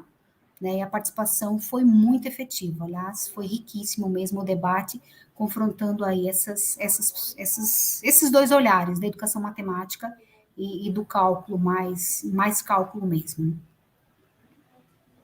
Obrigada. Dos alunos, perdão, acho que eu esqueci de responder dos alunos. Os alunos, por fim, que não teve escolha dos alunos, toda a turma participou. A turma era de 17 alunos, acho que um aluno estava em processo de abandono do curso, e no dia um aluno acho que faltou luz na cidade dele, então participou toda a turma. A turma foi esta turma, porque a professora participante do estudo de aula M era professora de cálculo, e ela logo no início do processo, ela se disponibilizou a ministrar, então, a aula, que é um dos desafios. Geralmente a gente encontra alguma resistência dos professores em ministrar a aula. Então, ela disse, não tem problema, a turma é minha, e podemos, a turma é minha estranha, mas enfim, eu leciono nesta turma, e podemos fazer com eles. E aí conversamos, os alunos foram consultados, isso é bem importante dizer, porque é bastante estranho quando o estudo de aula está acontecendo, e aí a gente chega lá, bom, nós vamos fazer um trabalho. Então, primeiro a professora consultou os alunos, num segundo momento, eu apenas entrei nessa sala, que era virtual, conversei com os alunos, expliquei novamente, perguntei se eles concordavam em participar dessa atividade, porque eles não são, eles são participantes desse processo. Sem eles, não há o estudo de aula. Então, às vezes, a gente esquece que lá na ponta tem um grupo de pessoas que precisa ser consultado. Então, essa é uma outra observação bastante pertinente, que temos que estar atentos quando fazemos estudo de aula. Excelente. Nós temos agora um comentário da Lívia, que ela fala que trabalhar com problemas relacionados ao contexto dos estudantes contribui para a motivação e engajamento na resolução, uma observação que ela faz. A Késia, parabenizando, que trabalho inspirador, professora Adriana. A Késia é do Prapem. E aí ela traz uma pergunta, né? Tendo Lesson o foco na aprendizagem dos estudantes, como esses têm tido uma condição de autoria no ciclo, né? Durante esses ciclos, sobretudo no planejamento e reflexão. Então, eu acho que a pergunta da Késia, obrigada, Késia, e obrigada a outra professora, agora eu esqueci o nome, deveria ter anotado. A Lívia. Lívia, obrigada. Obrigada pelo elogio, obrigada, Késia. Eu acho que também, junto com essa questão de informar, de consultar os participantes, eu acho que outra questão é essa, como que eles participam? Então, geralmente, pelo menos é o que a gente tenta praticar. Ao considerar as dificuldades dos alunos, ao considerar questões relacionadas ao seu contexto, às suas demandas, o que eles gostariam, atividades que eles estão mais envolvidos, eu acho que, ao levar em conta isso, lá na primeira etapa do estudo de aula, quando a gente faz 2, 3 encontros de estudo mesmo, análise desse grupo, né, desse contexto de onde seria desenvolvida essa atividade. Eu acho que nós estamos, de alguma maneira, considerando, então, aquilo que poderá ser interessante aos alunos. E aí, sim, tudo isso acaba influenciando depois o planejamento da aula e também a reflexão. Então, aquilo que é colocado logo no início, os alunos são mais retraídos. Eles, quando trabalham em grupos, eles ficam mais quietinhos. Então, quando a gente cria um ambiente, cria uma tarefa e depois cria um ambiente lá na aula para que os alunos sintam-se convidados a falar, eu acho que a gente está levando em conta também esses estudantes. Mas acho que sim preciso dar mais voz ou olhar mais para os estudantes nesse processo, né? Quem são eles, né? E qual o seu papel nesse processo? Eles apenas são os alunos que resolvem a tarefa? De que maneira eles influenciaram todas as etapas do estudo de aula, uma vez que todo o processo é pensado numa turma específica, né? Isso já, a partida já é definido. Será tal turma, vai ser a turma de cálculo do curso de licenciatura em matemática com a professora tal. Bom, então tudo isso foi pensado nesses alunos. E acho que a nossa experiência mostra um pouco isso. Quando a gente levou em conta esses aspectos, o envolvimento deles esgotados, depois de 2h30 de aula remota, alguns ainda estavam empolgados e diziam, professora, a gente continuaria aqui, era 10h30 da noite, nós continuávamos, 10h40 eles continuavam. E nós pretendíamos terminar mais cedo, mas eles seguiram a discussão por um longo tempo. Excelente. E aí, excelente, inclusive, o quanto isso nos informa ao longo desse desenvolvimento dos facilitadores do próprio Lesson, não é mesmo, Adriano? O quanto os próximos agora já vão incorporar essas aprendizagens sobre, né, a extensão da tarefa e tudo mais. Mais uma pergunta que é no sentido de focar mesmo essa aula. Então, na aula de investigação foram criados 4 momentos. Se houve plano de aula, Adriana, que comentário faz sobre o ajustamento dos 4 momentos em relação ao plano durante essa aula? Ok, obrigada, Gima, novamente. Então, nós organizamos, na verdade, todo o processo, né? Quando, nas etapas ali que antecederam a aula de investigação, nós fomos pensando, bom, talvez esse item da questão aqui vai fazer com que o trabalho autônomo avance para além, por exemplo, dos 60 minutos, que seria 1 hora. Então, mais ou menos, pelo tempo que foi estabelecido na problematização do trabalho autônomo, da discussão coletiva e da sistematização, a gente foi tentando organizar os materiais, Então, por exemplo, na introdução, o que nós vamos colocar na introdução? Então, alguns slides, e aí abrimos para discussão. Embora o momento da problematização do tema avançou pelo menos mais 15 minutos. E aí nós não podíamos interromper, porque, de fato, os alunos estavam trazendo informações técnicas, conhecimentos técnicos sobre essa atividade que, de fato, enriqueceram a todos os participantes. Aí o trabalho autônomo, mais ou menos, a gente sentiu que a tarefa ficou longa, então esse é um cuidado bastante, eu acho que bastante importante que precisamos ter. Às vezes a tarefa fica longa demais. Com isso, a gente acaba empobrecendo a discussão coletiva. Porque há muitas coisas, ou o tempo se excedeu do trabalho autônomo e a discussão coletiva ficou mais curta. Então, tem que estar muito atento mesmo à estrutura da aula, ao tamanho da tarefa, às questões que são colocadas, se elas mobilizam mais discussão, menos discussão, e aí reservar mais ou menos esse tempo. Então, de fato uma gestão ali muito cuidadosa do tempo, que tem que respeitar aí esses princípios pedagógicos, né, a qualidade pedagógica desse trabalho. Excelente.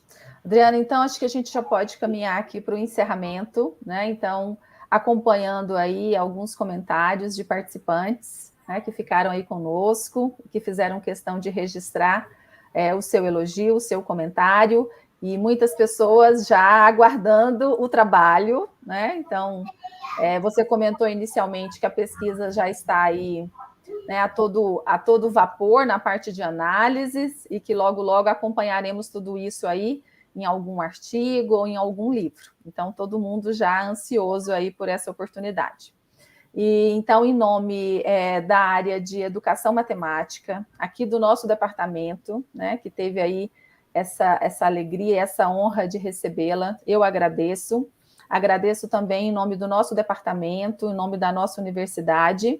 Espero que a gente possa cada vez mais estreitar esses laços acadêmicos que a gente tem feito aí, né, com a sua instituição, e já, né, convidamos aí a todos que têm pesquisado Lesson, que têm interesse em Lesson, que acompanhem, que logo, logo teremos segundo Silsen, e reunir aí todo esse grupo e poder ouvi-la, né, talvez até numa outra estrutura de atividade, quem sabe um mini curso presencial aqui na nossa universidade. Então, Adriana, muito obrigada e que seja breve o próximo momento aqui conosco. Então, aproveito, agradeço os últimos, que eu consegui ler aqui vários elogios, várias palavras aí de carinho, obrigada. Tem alunos nossos, inclusive, participando, nossos estudantes aqui. Obrigada a todos, obrigado por estar aqui, por nos ouvir, por se interessar também pelos estudos de aula, porque acho que estamos constituindo uma comunidade imensa no Brasil, não é, Regina? E eu vi alguns comentários da Tuíssa, a Renata e outros que a gente já conhece, que já são referência em estudos de aula, e sim, a nossa comunidade está forte e a gente já está fazendo uma contribuição, acho que num nível mais alargado, né, atravessando o oceano. E que a gente tenha muitas oportunidades de compartilhar as nossas experiências e também colocarmos essas experiências em confronto. Então, será muito bom, inclusive, olha, a Ranuzi aqui também, temos um evento previsto para 2022, aproveito, já faço um pequeno convite, vamos desenvolver uma atividade, um evento a partir desse projeto, então, dessas instituições. Obrigada. A M. Dias, acho que é Ana Maria. É a Lusca lá de Campina Grande. Ah, ok. Obrigada, a Lusca.